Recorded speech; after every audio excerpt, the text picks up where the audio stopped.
Call the meeting to order and work on deliberations for our state institutions for mental health and our state institution for intellectual disabilities. Committee members, do you have questions on any of the recommendations?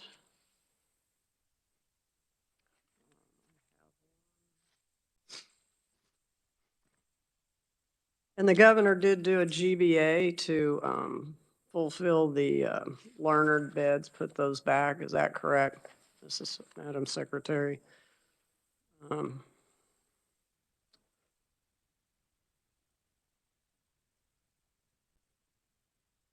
I want to talk a little bit about the Larned State Hospital safety and security upgrades. That Larned has the,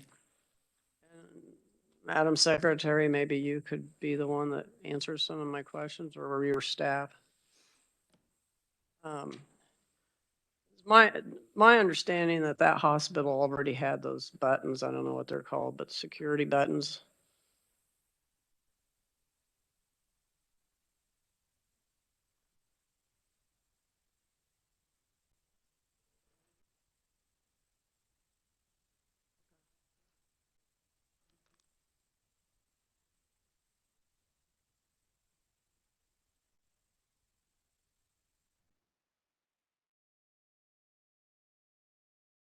Scott, do you have anything to add? I'm sorry, Madam Chair. I didn't hear if there was a question. Okay, can you hear me okay? Because I know we used to be afraid of our mics and now we got to get right in them. Can you hear on the WebEx? I can hear you fine. If there was a question or somebody who else was on the WebEx, I didn't hear that question. Well, it was your boss that was answering the question and she deferred to you. So the question has to do, whatever she said, I agree with. Has to do with the Larned State Hospital safety and security upgrades. And I was just asking, you know, we gave money last year for the, last year or 2 years ago for the buttons for security. And the secretary responded that this is in another area of the hospital. Madam Chair, that's correct. It's to install cameras for video monitoring in the ATC building, in the more secure building.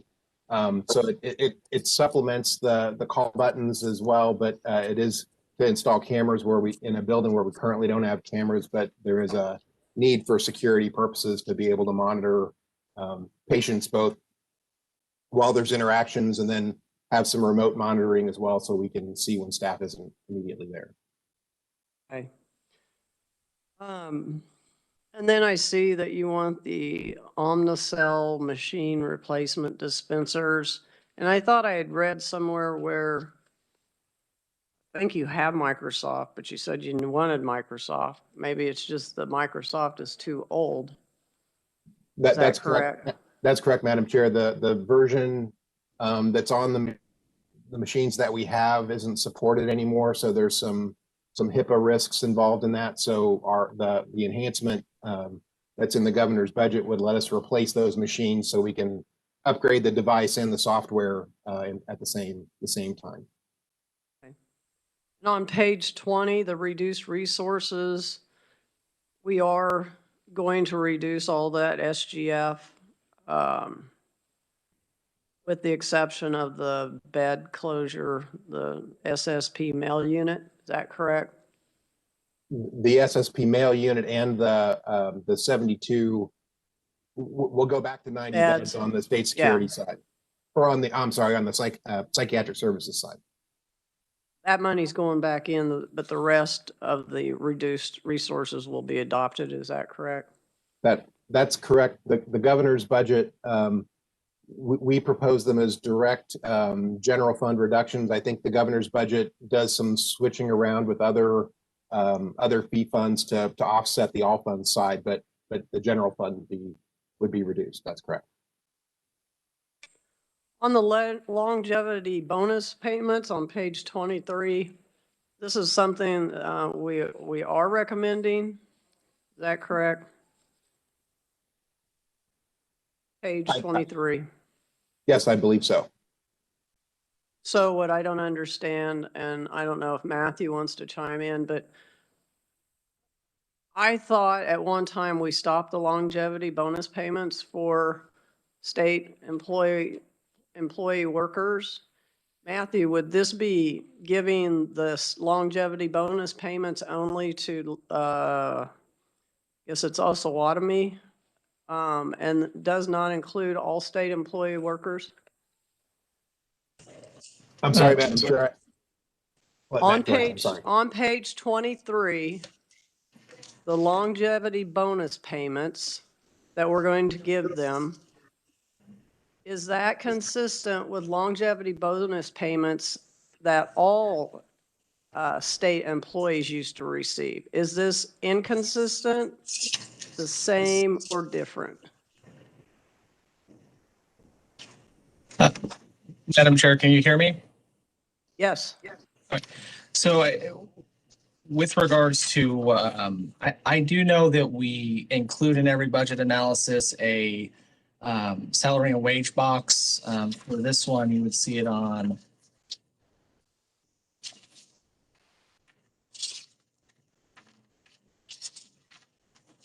Page 23. Yes, and so part of that salary and wage box does address longevity pay bonuses. I do know, so I do know that they are received. And then my understanding is with this, for this year, for FY22, in regards to those physicians, it would be reducing the SGF for that, and rather than utilize that, those bonuses would be paid out of fee funds for Osawatomie. But Okay, so my question is, do state employees receive the longevity bonus payments? Because we cut that several years ago. No, Madam Do you Chair, know? it's Scott. I'm sorry, I was catching up to where you were. So that reduction item is for our physicians who are their contract employees. So their pay is governed by essentially a professional services contract between the state and the physician. And in those contracts, there is a provision for longevity. If somebody's been with us a while, we can give them an additional amount related to that longevity. So it's only related to our contracted physicians because their pay is different than other state employees. So those individuals would not, if there were 2.5% pay increase, they're not part of that. They wouldn't unless we included that in their contract, and we do make some adjustments like that annually in that professional services contract. But the longevity element is a separate. There's a checklist of items we can check for physicians depending on their skill set, qualifications, how long they've worked for us or with us. And we do make some adjustments to those depending on cost of living increases for other state employees. That's all considered. Okay, thank you. On page 24, the beginning balances for Osawatomie at 5.4 million. The governor's rec is 5.9. Does the 5.9 include the enhancements that she's giving? That might be for you, Matthew.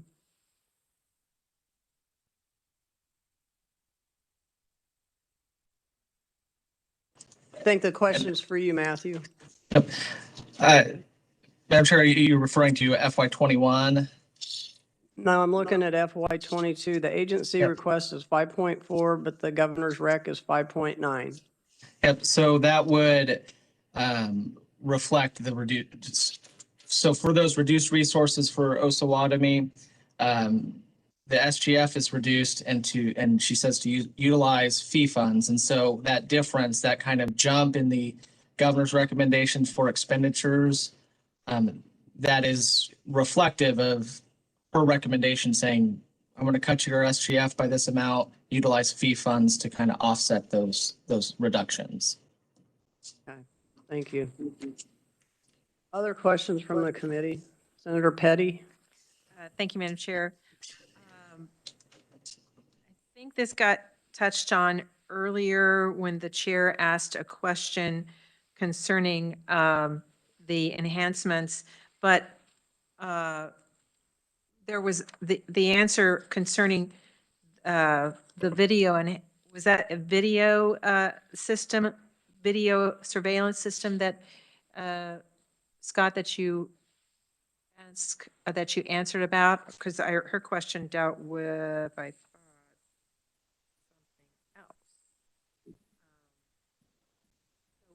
something else. Can you give us more information about the video? As I read it, it's for a section of the hospital that needs safety for employees.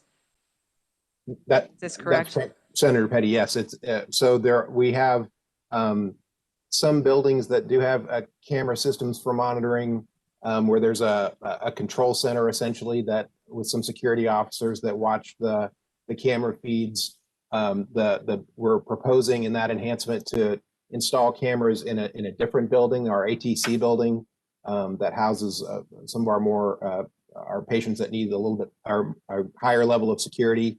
Be the same similar kind of setup with cameras watching patient areas, common areas, hallways, things like that, with a central monitoring location. I think the enhancement also includes some additional positions in the governor's recommendation to staff that I was going to say call center, but it's a monitoring center. But it's an additional building. It's not replacing, it's new cameras. Just as a follow-up on that, so that price tag of the $766,858 from State General Fund for this is for the system only. It's not for positions, because it says it's both system and the positions. In our request, we have enough positions at Larned that we could use a vacant unfunded position to have the FTE. The governor's recommendation gave us the FTEs as well, but the dollar amount covers both the system and the staffing. Thank you. You're welcome.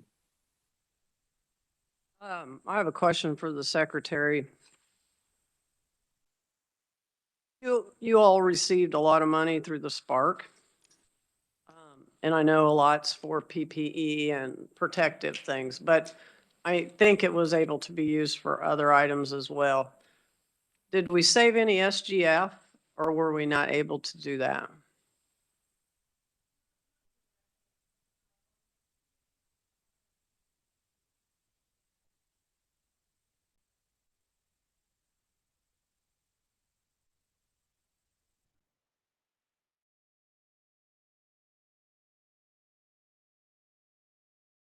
Scott, do you want me to answer that, or is the secretary on? This is Janice. We need, the secretary is addressing us oh, they couldn't hear her? Is that what it was? Okay, never mind. Go ahead. Yeah. So what I was saying, Senator, in response to the question about were we able to save SGF, you'll see when we get to the KDAD's budget that there's an area or two where we were able to offer up a couple of reduced resources where we feel like the federal resources compensate for that. Most of it was for new spending. And I think that was actually Janice who spoke up. She's been our CARES and Spark queen for the agency with all of the various funding resources. She may have something to add to what I said to that. And we do have a full listing of this when you get to our KDAD's testimony.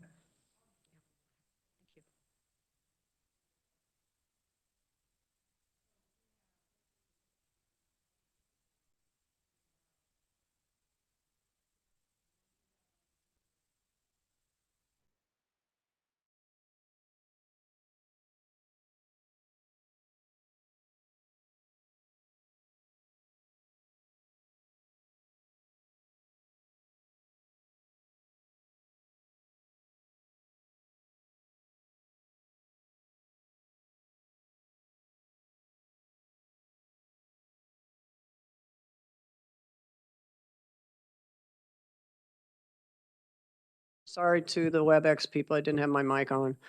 So there's been a motion by Senator Kirshen and a second by Senator Petty to approve the budgets as recommended by the governor for the State Institution for Intellectual Disabilities and the State Institutions for Mental Health.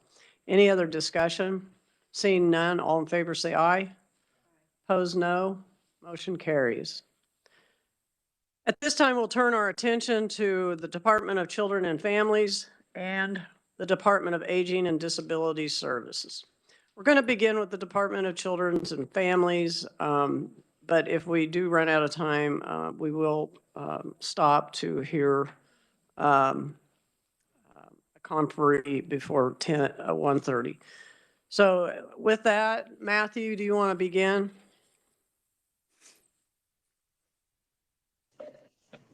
Did you say, Madam Chair, were you starting with KDADS or DCF? No, we're going to start with DCF. So that would be Sade. Oh, okay. On? There she is. Or is she still on Ways and Means? I see her on. There, she's turning it on. Sade. Hello. Hi. Would you like to tell us a little bit about the Department of Children and Families budget? Yes, I would. Turn it up one notch. I'll get started with the first page, just a brief overview. So the Department for Children and Families is a cabinet level agency headed by a secretary appointed by the governor. The mission of the agency is to protect children, promote healthy families, and encourage personal responsibility. The department operates through 9 programs: administration, licensing, child support services, economic and employment services, rehabilitation services, prevention and protection services, developmental disabilities council, client services delivery, and then transfers to other state agencies. On January 26, 2021, the governor submitted Executive Reorganization Order, or ERO, number 47, which would combine the Kansas Department of Aging and Disability Services with the Department for Children and Families and rename this agency the Department of Human Services. For the purposes of this analysis, the governor's recommendations for fiscal year 2022 include any budget adjustments under the ERO.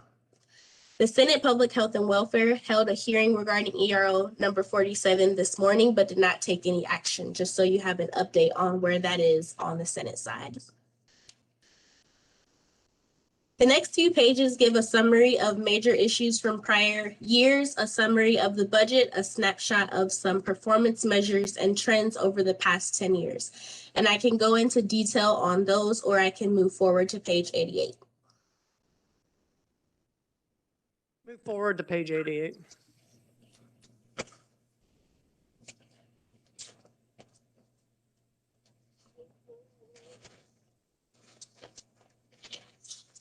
The agency requests a revised estimate of $793.1 million, including $348.6 million SGF in fiscal year 2021. This is an increase of $29.2 million and is primarily attributable to increased federal funding related to the COVID-19 pandemic for the Low-Income Energy Assistance Program to assist more Kansas households in paying energy bills, and Child Care Development Block Grants to assist child care providers during the pandemic. Additionally, the increase is attributable to an increase in rehabilitation services funding for costs associated with the Kansas Modernization Project, which supports the infrastructure of local workforce development centers for additional case services, support and evaluation, training, and job placement, and increased funding for the Families First program for Family First Transition Act funds. The governor recommends operating expenditures of $817.1 million, and the increase is primarily attributable to distributions from the federal coronavirus relief fund that were awarded after submission of the agency budget. And then I'll touch on the allotments. So as it relates to DCF, the allotments adjustments for June 2020 totaled $5.5 million. The first of 2 allotments relate to funding for Family First Prevention staff. The second allotment was funding for adoption assistance subsidy and Family First Prevention grants. Restoration of this funding is requested as a fiscal year 2022 enhancement I will discuss a bit later. And I'll pause there if there are any questions on fiscal year 2021. Don't see any. You can move on. Okay, I'm going to move on to page 90 with fiscal year 2022.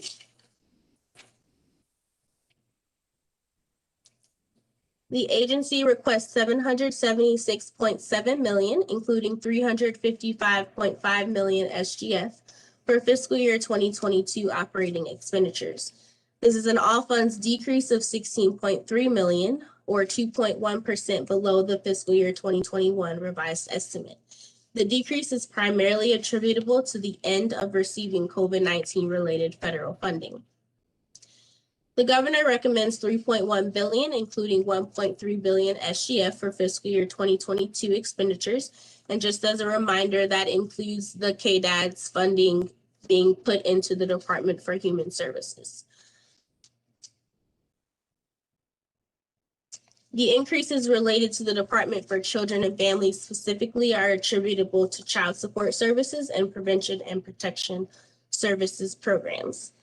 And I'll pause there for questions before moving on to the enhancements. I do have a question at the bottom of page 90.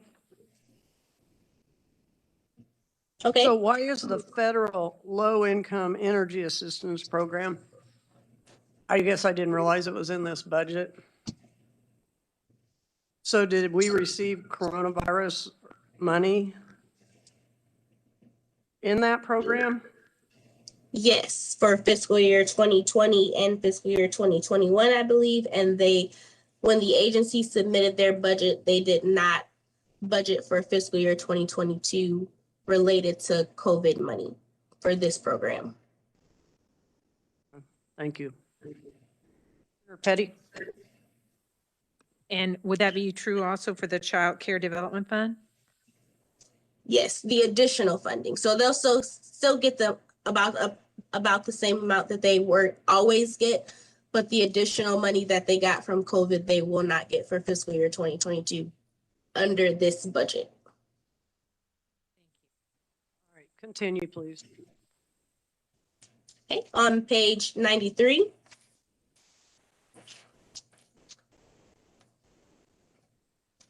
You'll see the DCF enhancements are at the top of the chart. There were 4 of them, totaling $18 million for fiscal year 2022. The governor recommended 2. The first one being Fund Adoption Assistance Growth. The agency requests $8.5 million, including $3.5 million SGF. The enhancement would provide additional funding for the program, which is expected to have a higher caseload.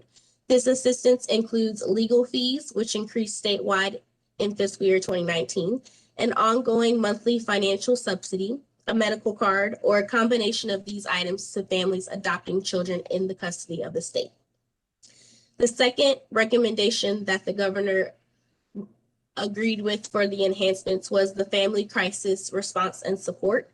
The agency requests $3 million, all SGF, to serve families and caregivers whose children are experiencing an increase in behavioral health crisis symptoms through creating a centralized crisis hotline. And I'll pause there for questions on the enhancements. I don't see any at this time. Go ahead and continue. Okay. On page 98, you will find the reduced resources budget submission.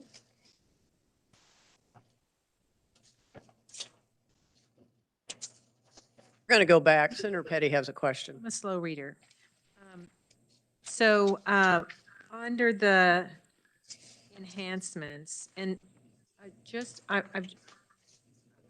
you went, just, this goes before the enhancements, but so did I miss it, or did you actually say what the governor recommended? You said for the enhancements or for fiscal year 2022? Okay, let me start over. For the 2022 budget, did you actually go over what the governor actually recommended? Did I just somehow, that went above me too fast? Did you actually go over that? The bottom of page 91? Yes, I believe, yes, I did. But I can go over it again. That's helpful.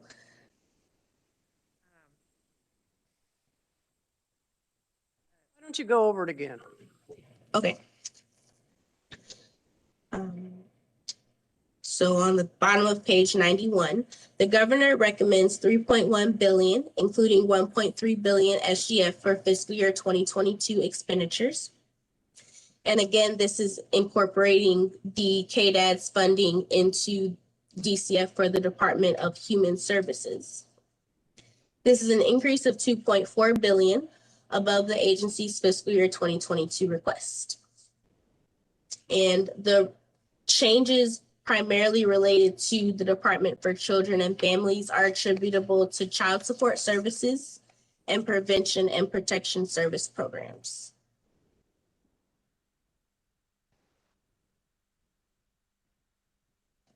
So, Can I ask a real quick question? On the ERO, did the House Health Subcommittee deny the ERO? The House Subcommittee did disapprove of the ERO, and the House Appropriations Committee also heard it and disapproved of it as well. Thank you. Senator Petty. thank you, Madam Chair. So that, thank you for going over that. That takes us to the enhancements. And so the enhancement on page 94, increase SGF to fully match federal child care development funds. Could you I'm go sorry, over you're that? going in and out. Can I'm you- sorry. I'm sorry. Like the chairman said, that we need to be closer to the mics. So on page 94, the third bullet dealing with the fully match the federal child care development funds. Could you go over that, please? Yes. So for this one, the governor did not recommend incorporating this into the budget.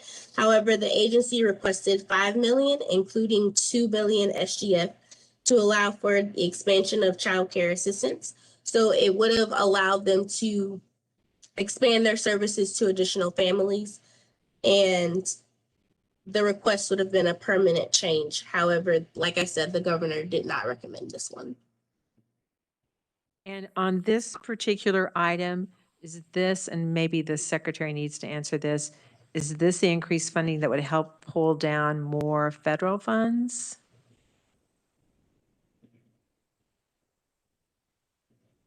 I'll ask the secretary to answer that question. Would pull down 3 Mike. million. It's on. Is it on? It's on. It would pull down 3 million in additional federal funding.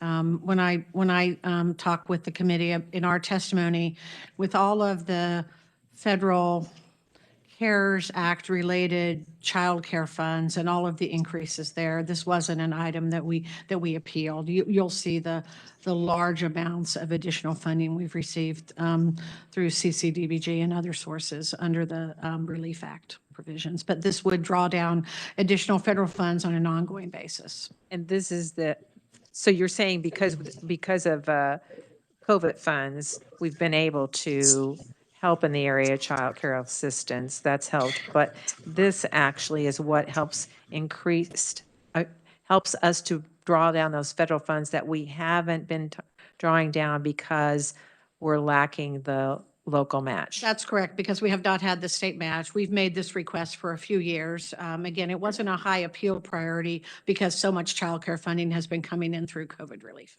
Thank you.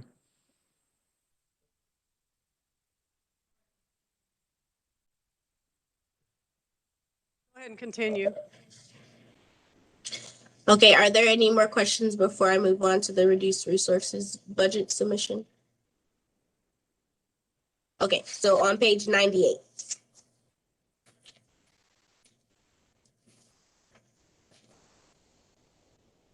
The agency included 13 items in its fiscal year 2022 reduced resources budget. The governor recommended adoption of 7 of those items. The first was the vocational rehabilitation and dependence grants. The End Dependence program ended in November 2020, leaving a $1.5 million balance in a special revenue fund that was used to match federal funds. So this money will be transferred somewhere else, and eliminating these combined funds would total a reduction of $4.5 million.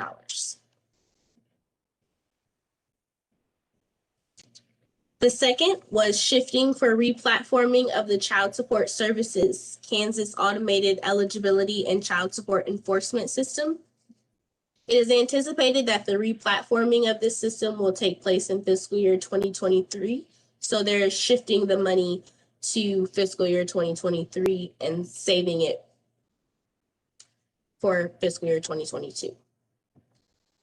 The third was desktop as a service and related accessories. Similar to what the previous one, it is anticipated that the replatforming of this system will take place in fiscal year 2023. So shifting the funds to the next fiscal year.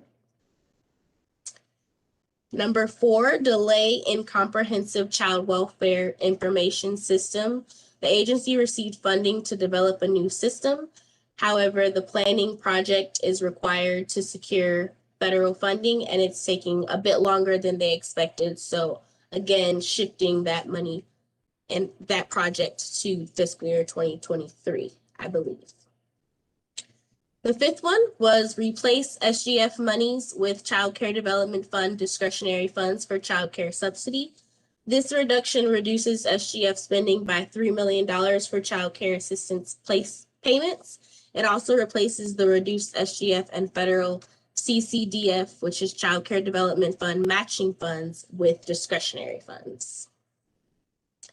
The sixth one, hold foster care case management providers to fiscal year 2021 rates. This reduction reduces SGF spending by $3 million for child care assistance payments. It also replaces the reduced SGF and federal CCDF matching funds with discretionary funds. Oh, I'm sorry, I copied that wrong. So for this one, they are going to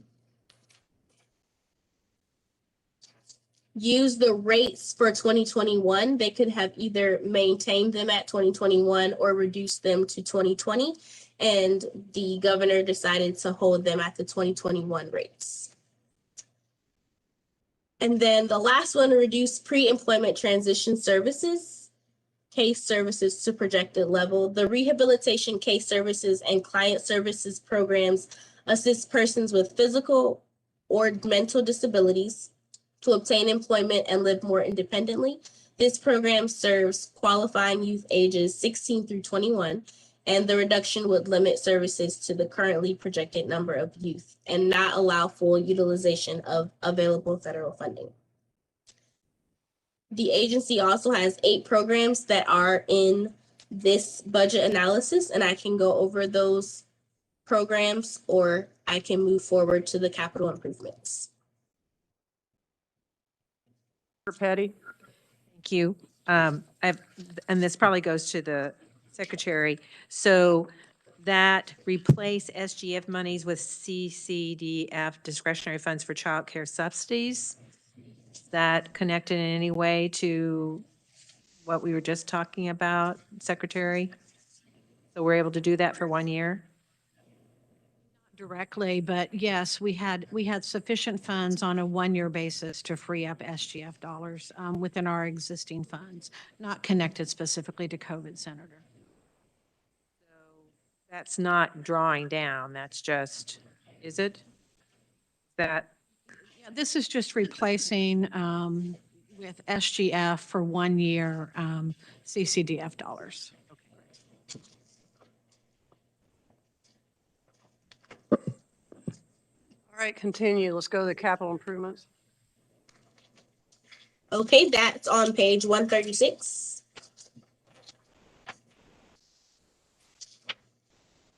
For fiscal year 2021, the agency estimates a capital improvement revised estimate of $100,000 off from the project maintenance reserve fund for ongoing maintenance and repair of the Topeka Service Center. The lease to purchase agreement requires funding to be deposited into the fund for capital improvements to the building. The governor concurs with the agency's fiscal year 2021 revised estimate. For fiscal year 2022, the agency requests capital improvement expenditures of $353,825 off from the project maintenance reserve fund for ongoing maintenance and repair of the Topeka Service Center. The governor recommended $5.9 million, including $5.5 million from the state Institutions Building Fund, but that is also KDAD's funding being input into DCF for the Department for Human Services as well. So absent the ERO, the governor concurs with the agency's fiscal year 2022 request of that $353,825.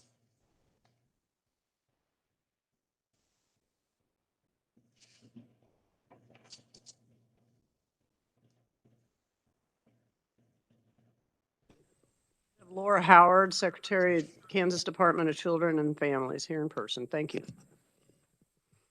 Great, thank you. Thank you, Senator. Pleasure to be here with all of you today to talk about the DCF budget.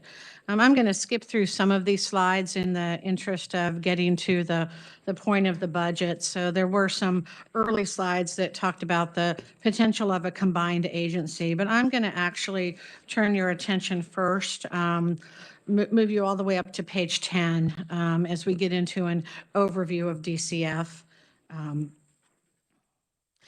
And again, I won't take very long on these slides. DCF, as I think many of you know, we have 6 primary program areas. Economic and employment supports, which is the key benefit programs that families access, cash assistance through TANF, SNAP for food assistance, child care assistance, the energy assistance, the LEAP program you already referenced, and employment assistance associated with those. The largest state-funded area within DCF is prevention and protection services. I'm on page 15 of your handout. What we really think of as the child welfare part of the agency, including everything from prevention to family first to foster care, adoption, and independent living services. We also, as an agency, run rehabilitation services, which includes vocational rehabilitation for persons with disabilities seeking to enter or re-enter the workforce, as well as services for the blind. And also on behalf of the Social Security Administration, run the disability determination services for the state. The fourth key program area is child support services. It's huge, significant income support for families across the state that we manage as well. Everything from establishing parentage, locating non-custodial parents, enforcing and modifying child support orders. On page 18, you'll see just a map of our regions, how we have defined our 6 regions, and we continue to have 36 service centers across the state where people can come in and access services. I'm going to skip you over to page 20 and 21. This is where we've begun to summarize the funding that we've received related to COVID. First, on page 20, is some of the early funding we received from the Office of Recovery through the SPARK process. And you can see that most of these things were really about equipping our staff to be able to work remotely and also providing protective supplies. So about $1.3 million connected to some of those pieces, scanners, printers, some temporary staff also to process higher food assistance applications. I would note on page 20, there is a $20 million item for rental assistance. At DCF, we were the pass-through agency to get those resources to the Kansas Housing Resources Corporation, who's actually been the entity that's been managing that rental assistance program. So again, we really just served as the pass-through agency for that. Another partnership we did was with the Commission for Deaf and Hard of Hearing, where they received through that process 50 for face masks connected to persons who are deaf or hard of hearing, kind of the visual PPE, and so they were able to get that out across the state. On page 21, you begin to get into the broader array of pandemic and COVID-related dollars that we've received as an agency or anticipate receiving.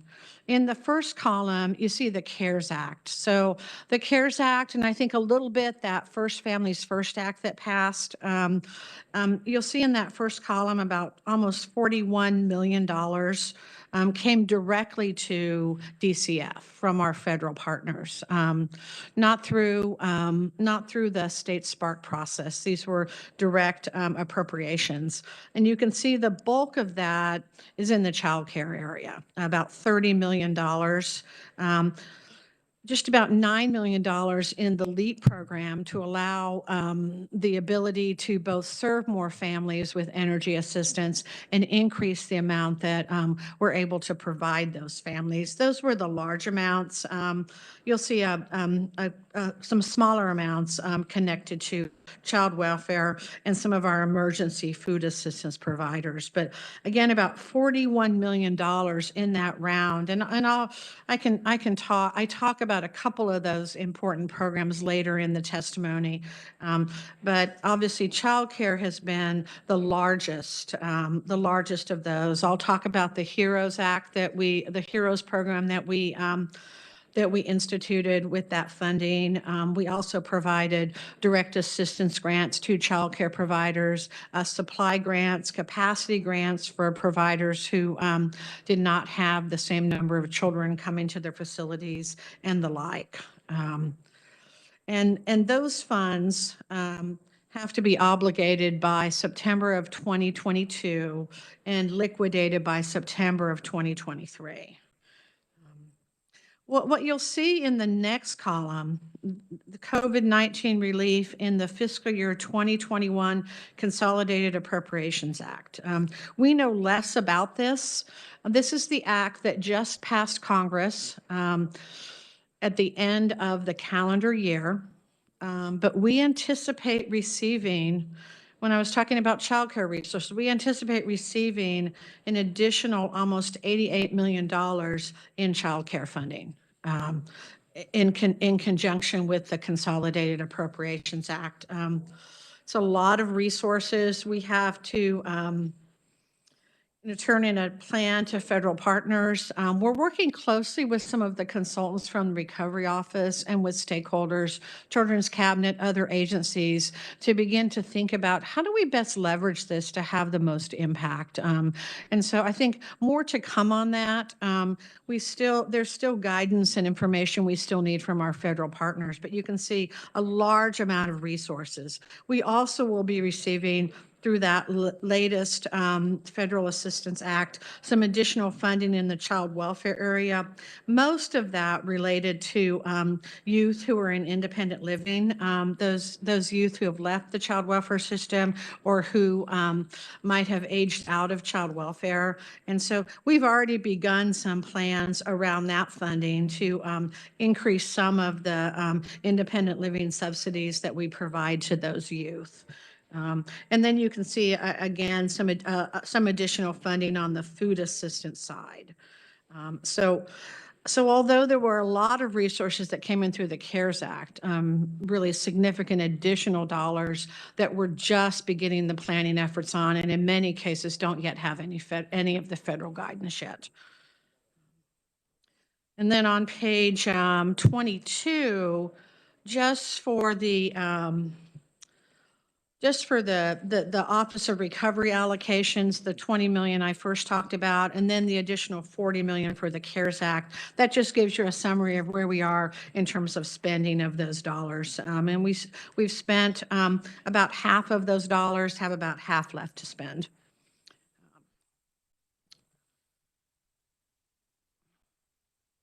I will then, I think, skip over some of the 2021 charts and just move you over to page 28 and 29. The fiscal year 2021 allotments that happened after the close of the last session. The governor did remove the enhancement for fiscal year 2021 for Families First. That left us with a total budget of $16.2 million for Family First, really continuing at the level that the program had begun. Subsequent to that, though, we have also learned that under the Consolidated Appropriations Act, some of the state matching requirements will be removed from that. The adoption support allotment, we were able to use some enhanced federal funds that we received to offset that in fiscal year 2021, allowing that allotment. And you've already talked about death and disability. In terms of budget additions in the current year, really just the fall consensus caseload would be the only changes in the current year. There's then a whole series of charts for your reference that give quite a bit of information about caseloads. I'm happy to talk about those at a point in time where that might be helpful. But I thought I might move on more directly to the budget pieces and direct your attention all the way back to page 42. The governor recommended 2 enhancements in DCF. The first was to fund the adoption subsidy. This is a familiar enhancement, I think, to those of you who've been working on this budget for many years. When children in the foster care system are adopted and have special needs, or perhaps are a large sibling group, there is an adoption subsidy that's part of that adoption. So the increases in the adoption subsidy relate to more youth being adopted. And so the governor funded that at the estimated level.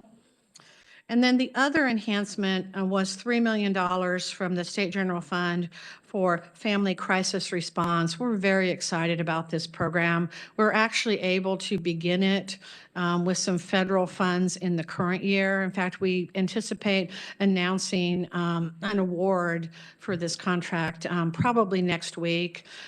This is really youth mobile crisis, not just for foster care, but for all kids in the state, that there would be mobile crisis available to address needs that youth have. And so, again, states that have done this have seen significant impacts in terms of keeping kids out of acute care hospitals, keeping foster placement stable, and the like. So again, very, very excited about this and looking forward to being able to announce that again, probably next week. Otherwise, the 2022 were really the caseload pieces. In terms of reduced resources, I'm on page 45. I think that your staff talked about a number of these that were included within the governor's recommendation. On page 45, the governor, we had actually turned in about $16.5 million in reduced resources. The governor accepted about 11.7 million of those. And again, you can see those detailed out. Again, the ending VR independence grants, that's a project that had come to its natural close and had some state general fund savings associated with it. The replatforming on the cases and the delay in the child welfare modernization, those are really one-time savings. You'll see us asking about those dollars again next year. Because it's just where the project is this year. We were able to capture some one-time savings and not add any new funding in the out years. So, and then again, on the foster care, the way those contracts are negotiated, there are rate increases that are authorized each year. This would hold those case management providers to the 21 rates in 22. So again, that's the list of our reduced resources. The last one has to do with vocational rehabilitation services for youth coming out of high school, pre-employment and training services. That just would hold those to really the current levels of service. So those are the reduced resources. We had proposed a number of others on page 46 that the governor restored in her recommendation. Secretary, we're going to do a little time management here and let everybody know what's going to happen here. But we have to get a conferee in here on a different budget. So what we're going to do, Senator Kirshen has a question for you right now. We're going to bring you back up here in just a minute, but I'm going to let Senator Kirshen ask a question. Then I'm going to explain to everybody that's listening in what the rest of the time will look like to do both of these budgets. Senator Kirshen. Thank you, Madam Chair. Secretary, on page 42, we were talking about the adoption. How many adoptions do we do a year? Are they strictly for foster kids?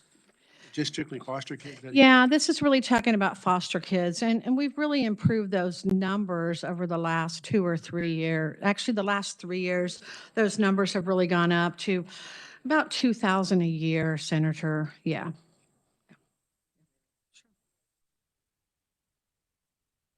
All right, so what we're going to do at this time, we are going to just recess children and families for a moment. We're going to bring in a conferee for Department of Aging and Disability Services because they requested ahead of time to be able to speak because they have to go before the House committee. For everybody else that's listening online, we're going to go back after that to finish up the children's and families.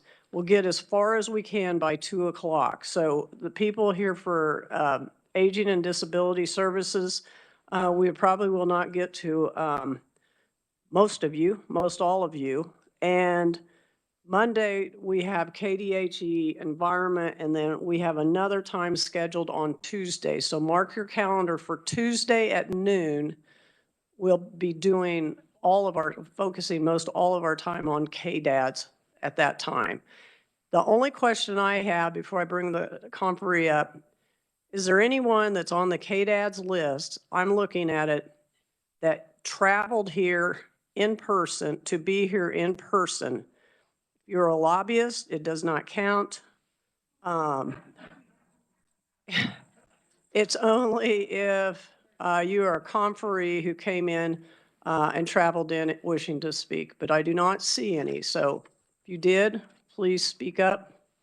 Don't see any.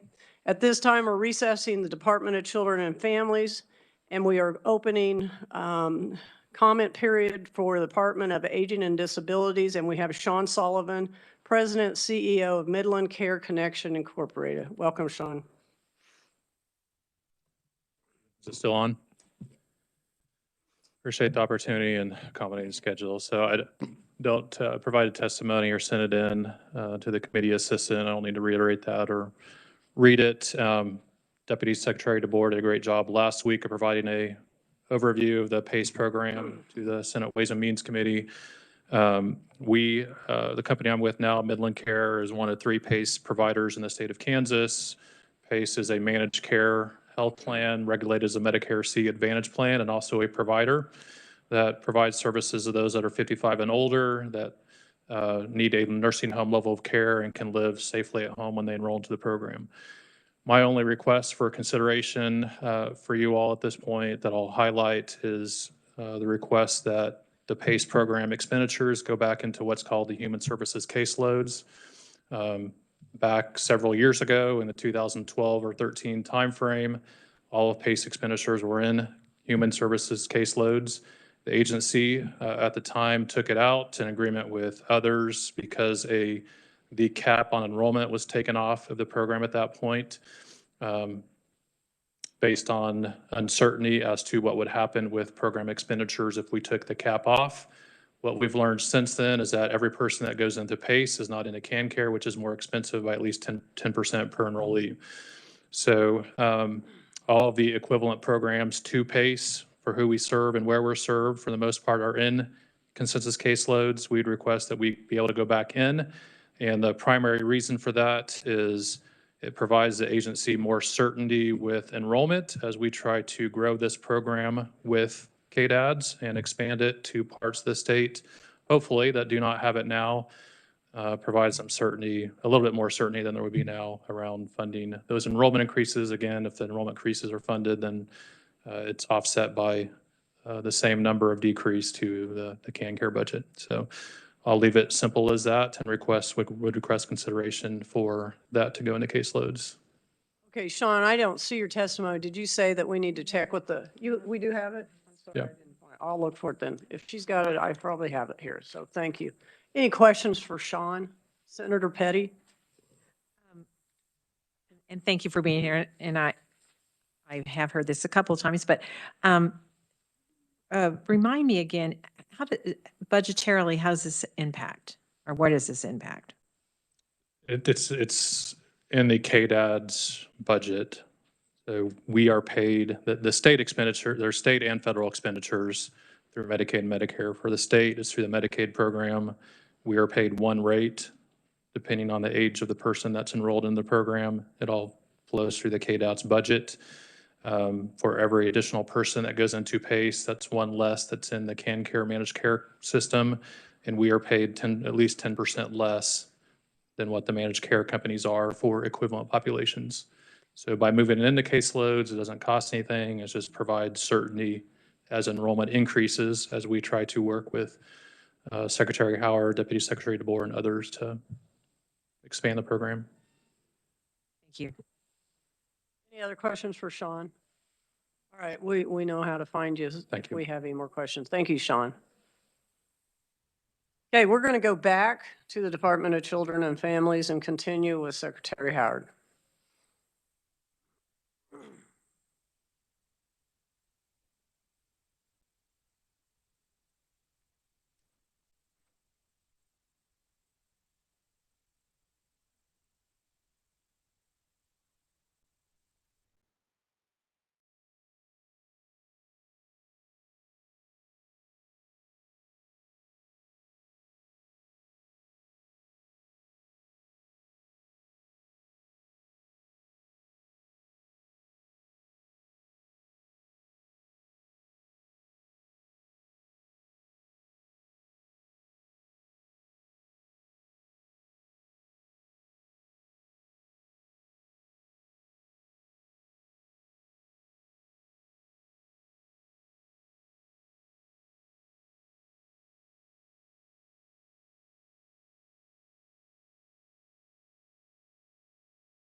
Sorry about that.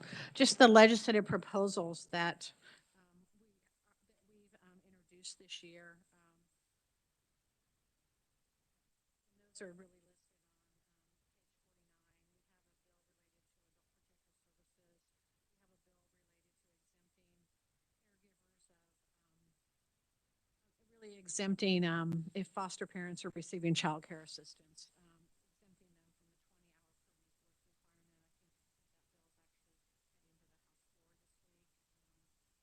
hours per week for requirement. I think that bill is actually heading to the House floor this week. Pilot project for teens in foster care called We Can Drive related to driver's licenses and driver's education training. And then a bill related to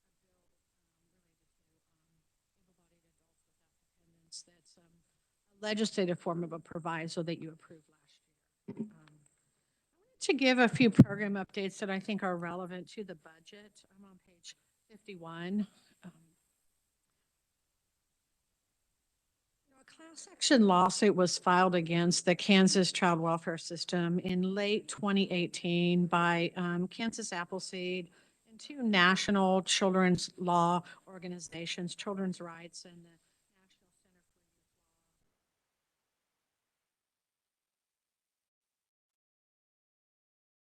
Law. Summer, we were able to announce a settlement agreement with regard to that. For us to address in the coming years. And, and frankly, this is the very work that we've really been about for the last 2 years. You can See on page 52, a little bit more detail about the kinds of things that we are agreeing to accomplish as a part of the class action lawsuit. An awful lot of this has to do with placement stability in the child welfare system, so kids aren't moving around so much, making sure kids aren't spending the night in offices, those kinds of things that I think all of you can recall reading about in the newspapers in years past. Ensuring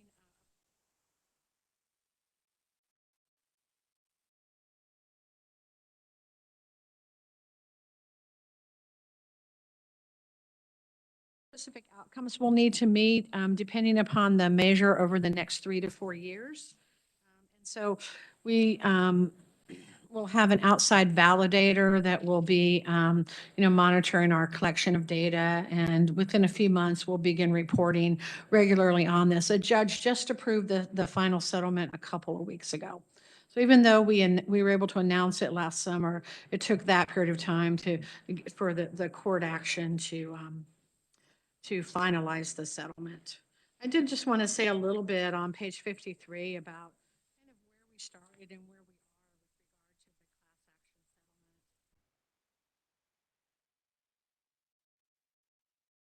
class action settlement. 7,600 kids in foster care at the end of the year. Way too many kids in foster care. Fiscal year 20 was 7,061. We currently have the average length of stay.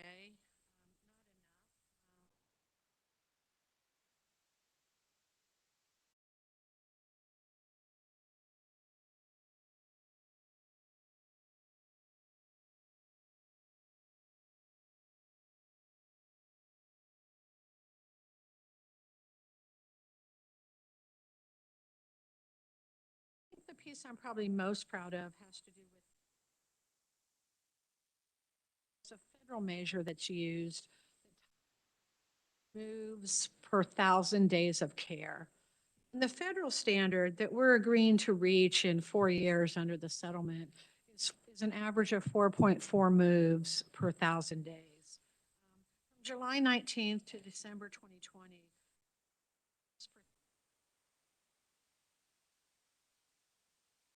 well on our way.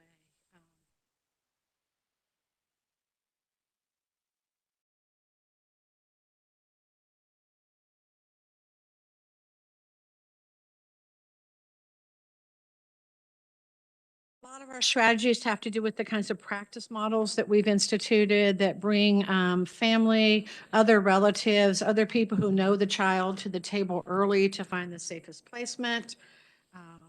Also, again, that focus on kin and relative placement. That's critical to getting to that placement stability. So I did just want to highlight that.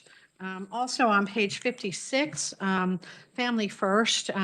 Again, thank you to your support for helping Kansas to be one of the very first states to kick off Family First when federal resources became available. In the first year, we started at October 1, 2019, the first day it was allowed. In the first year, 1,000 families were referred to Family First. About 50% related to mental health, about a third related to parent skill building, and you can see the proportion related to the other two categories as well. Almost 94% of the families referred to Family First did not have a child placed outside the home. And again, that's just a year. We need to measure that in a more longitudinal way to make sure that's still true as we move that calendar out a bit. But a very, very good start to having resources on the prevention side. And in fact, I think that really helped to contribute to children removed into out-of-home placement decreasing by almost 16% from state fiscal year 19 to state fiscal year 20. Child support services, we don't talk about this very much, but we have had a lot of activity going on within the child support side. A few updates on page 57.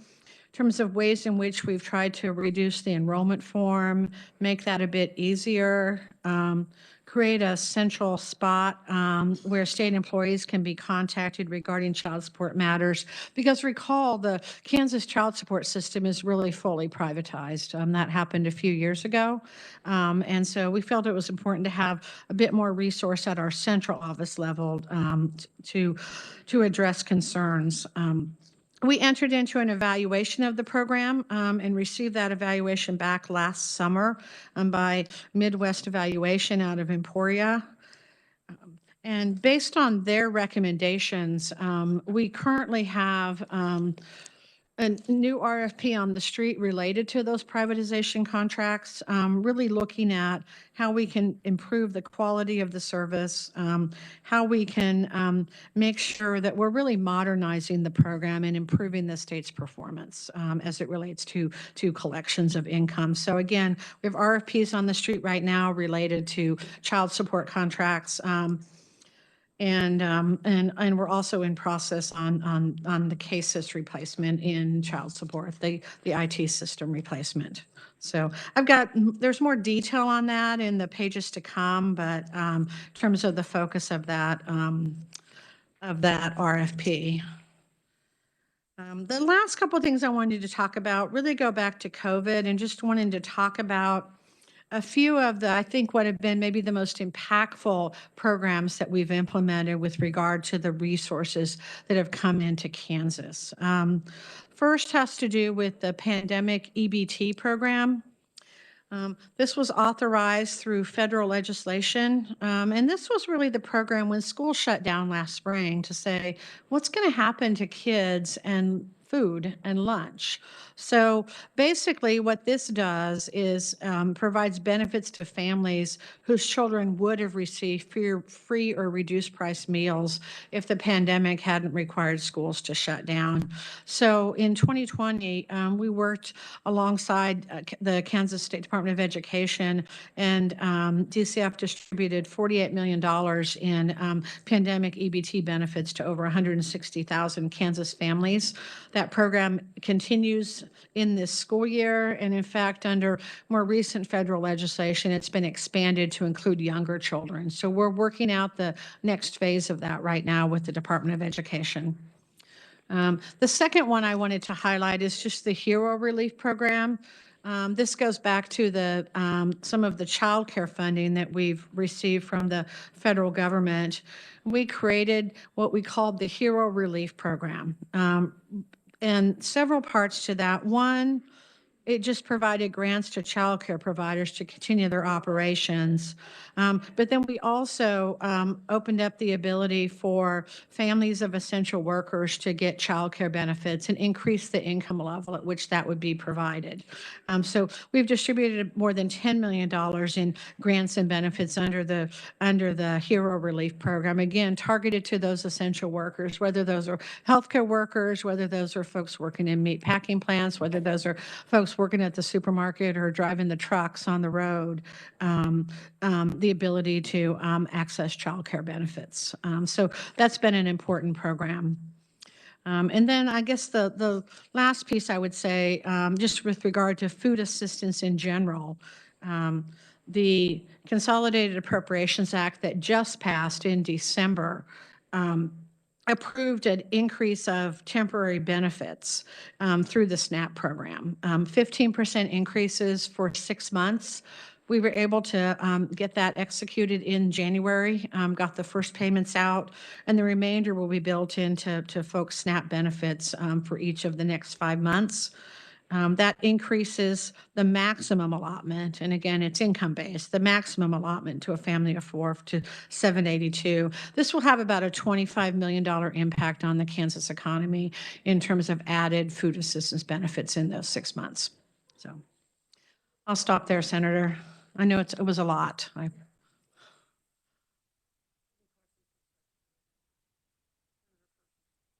you, Madam Chair.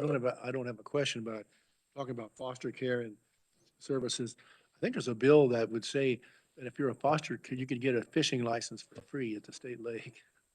I don't think I noticed that, but that'd be don't think great. That'd be great. We'll probably testify in support if it shows Well, up not a then. dollar Sure, here today, but sure. little things help too. All right. Senator Petty? Thank you, Madam Chair. On the food assistance, I can't remember this, but are families that are getting food assistance, could they now, there's some changes about what, they have a card, but are there also, can they now pay for delivery?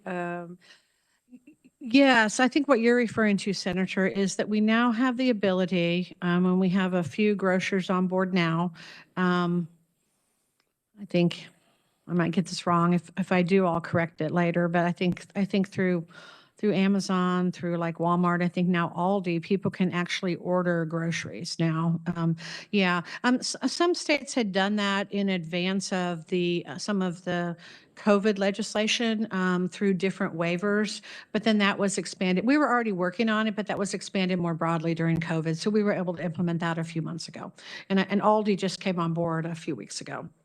So is that permanent, or is that something that would have to be changed with?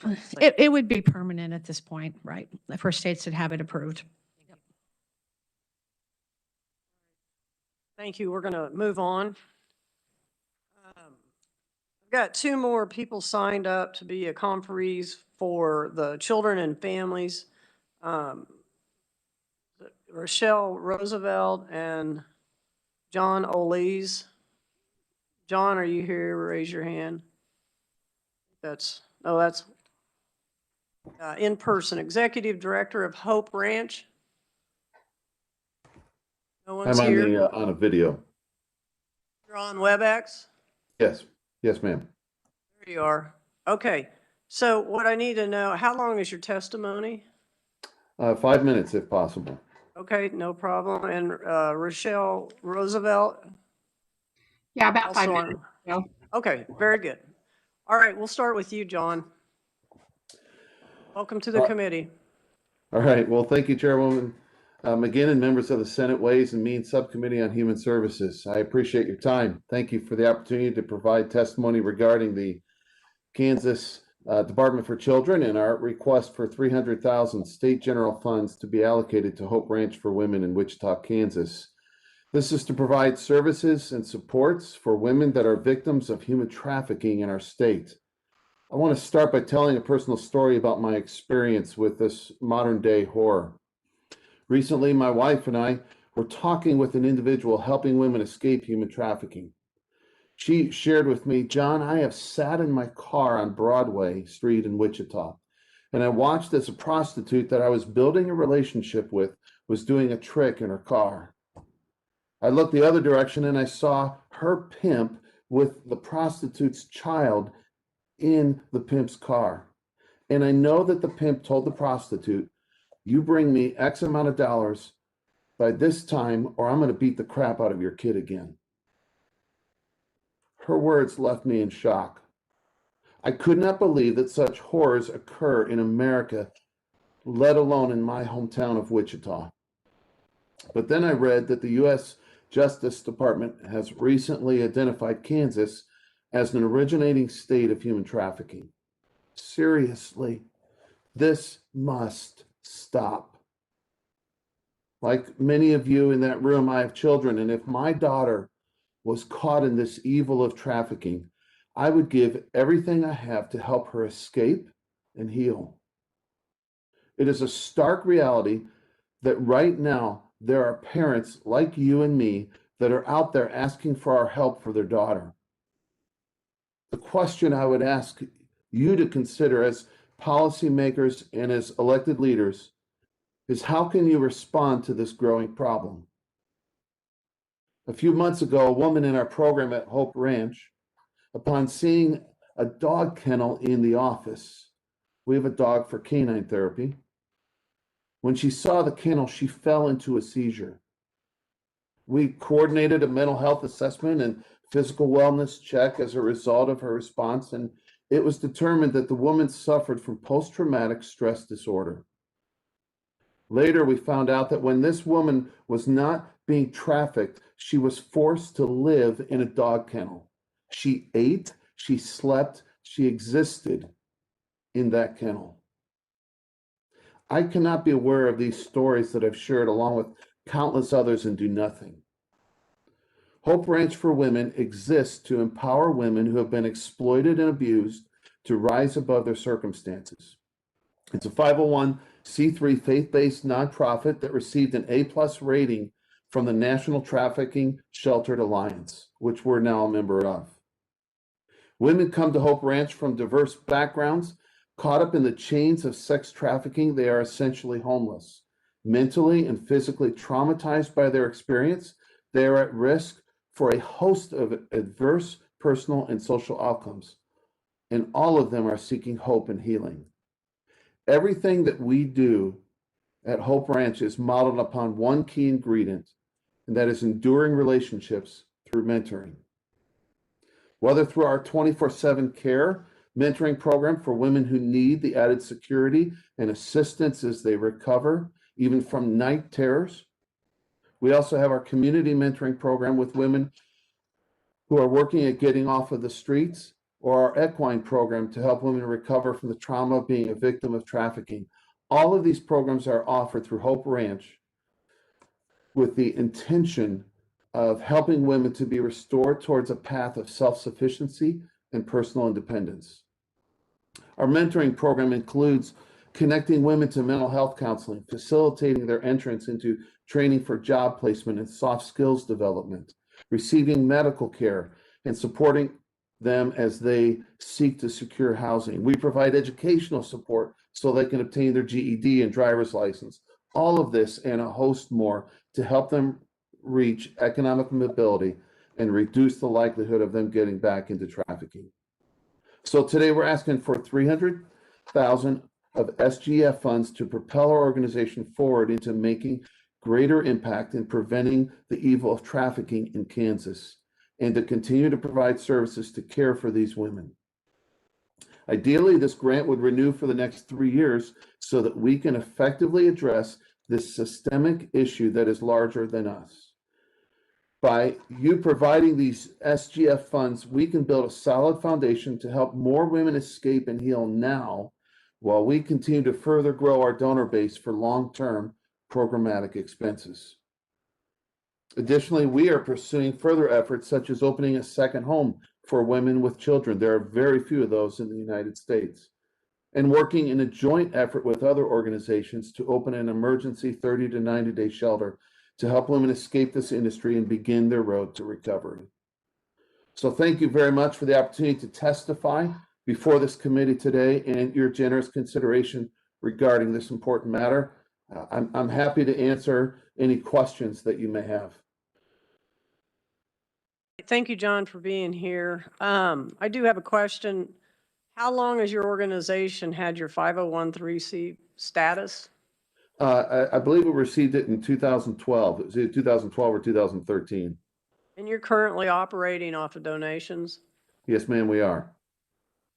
And have you had any connection with I can't remember her name, but the woman that was at WSU working on human trafficking, and I think the program was discontinued? Right. We've had no relationship or connection with her. Oh, who else are you working with then? Well, we work with ICT SOS. We work with the police department in Wichita. We also work with a part of this national sheltering organization, the National Trafficking Sheltered Alliance. And so we partner with them. If there's a situation like, for example, we had a woman about a month ago from Wichita that wanted to, that was seeking to escape and wanted to come and be a part of our program. And as we interviewed her, we found out that she had already been kidnapped twice by her pimp. And so we said, it isn't safe for you to come to us, but because we're part of this larger alliance, we will work with somebody else. And we found her another place farther away in Kansas.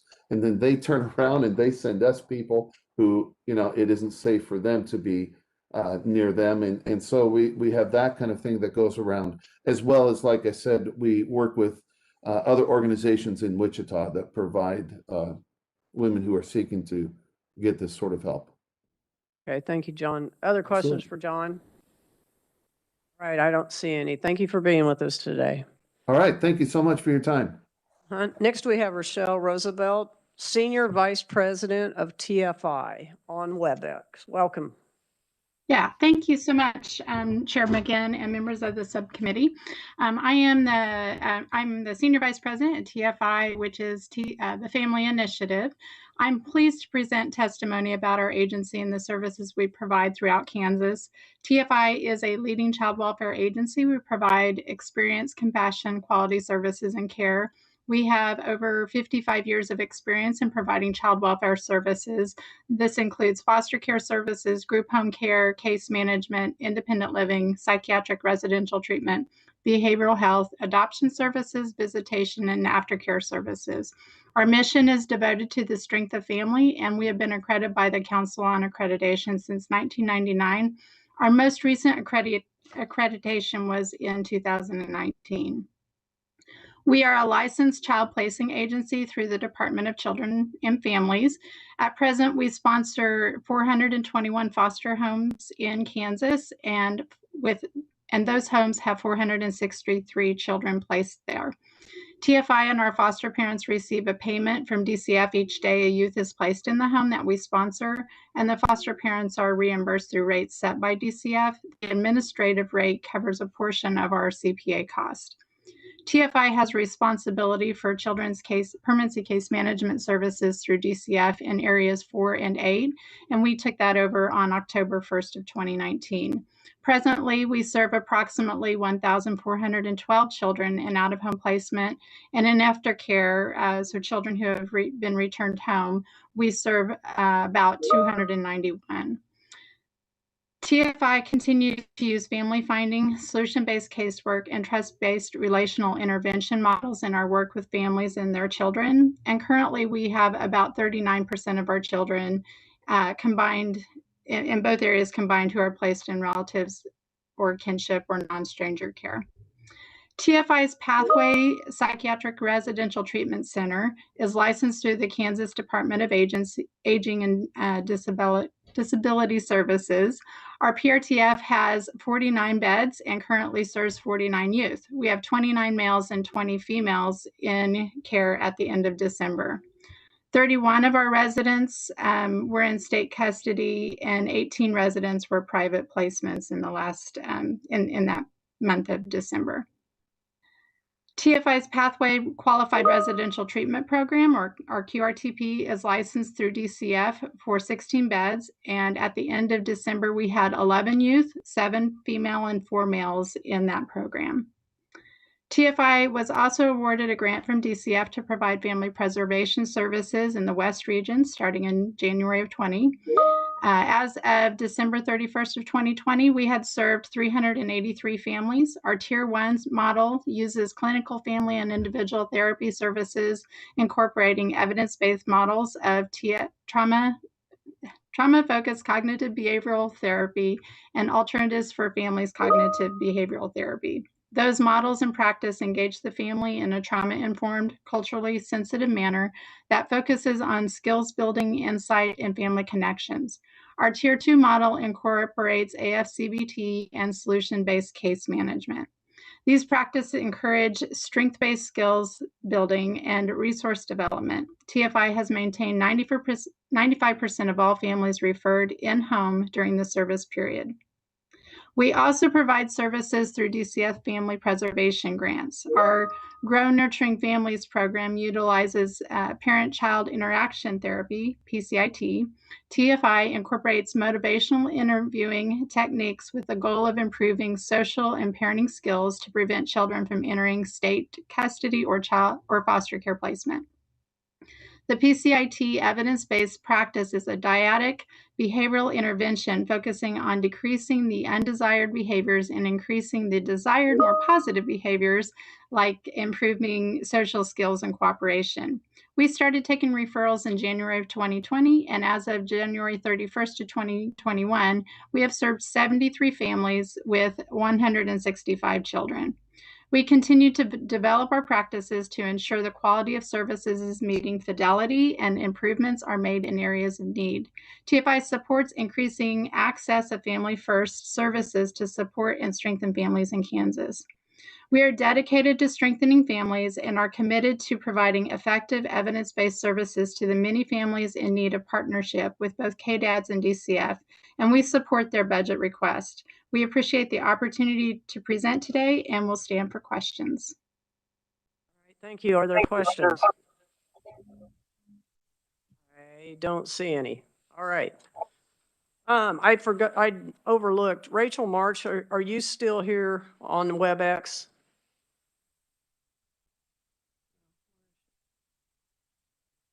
Excuse me, Madam Chair. Rachel texted me and said she had to run to another committee to testify and suggested that you circle back to her at the end.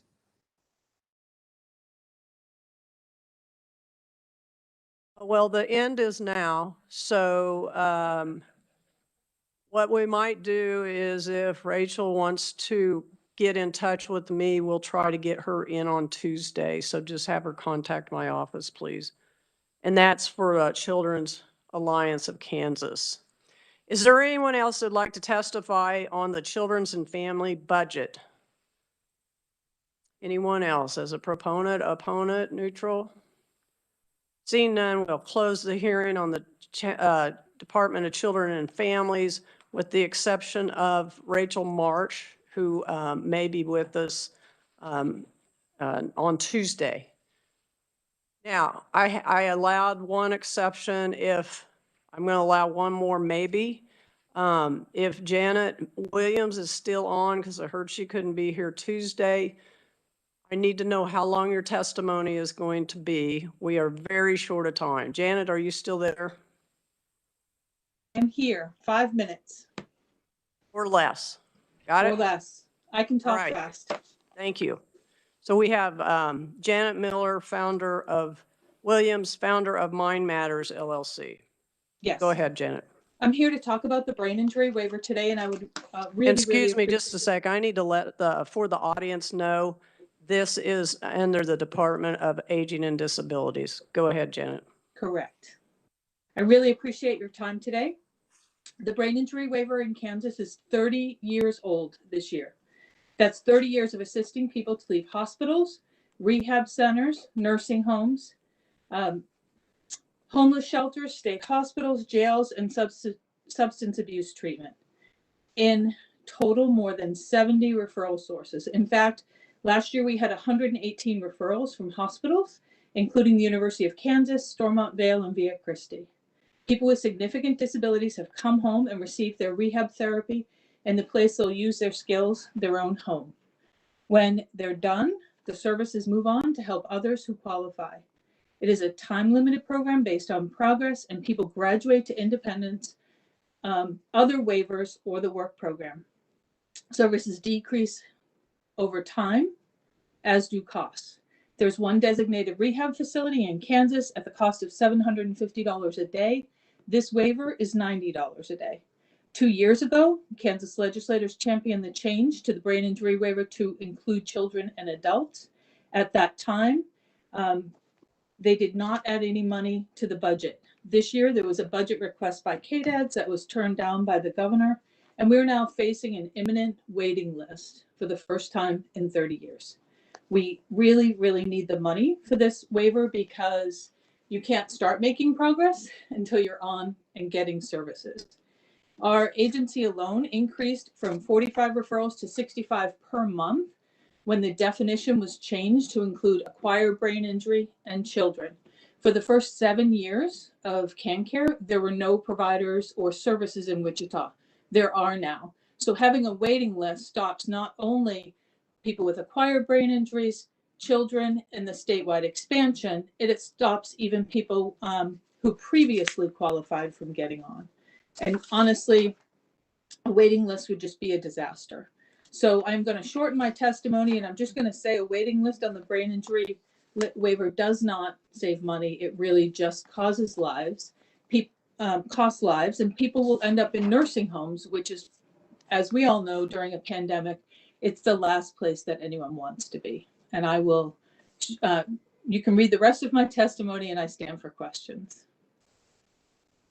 Janet, and I'm sorry, I had a hard time finding your testimony, and we haven't had the analyst overview yet, but I was just trying to find the part. So the governor did not fund your entity at all, or what's the impact here? Please, would you repeat that? KDAD's asked for an enhancement. It was not funded, and I know that KDAD's can answer that question, and it's not just Minds Matter. It's for every person with a brain injury in the state of Kansas. But was the enhancement an increase, or was it your total budget? It was an increase, I believe, but I'll let KDAD's answer that. Okay.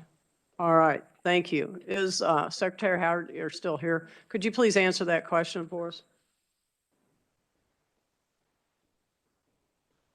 Yes, Madam Chair. The funding that Janet Williams is talking about was an enhancement increase to support the projected caseload on the waiver.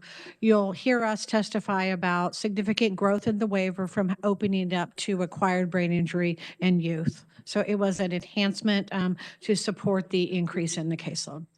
Okay, thank you. And I'm sure we'll, understand a little better when we have the agency overview. Okay, so we have finished Department of Children and Families, except for Rachel Marsh, if she is available on Tuesday. We will begin the Department of Aging and Disability Services on Tuesday at noon, and we will go till 2:30 unless we get done ahead of time. And Monday, again, is KDHE Health. Is there anything to come before this committee? Seeing none, we're adjourned.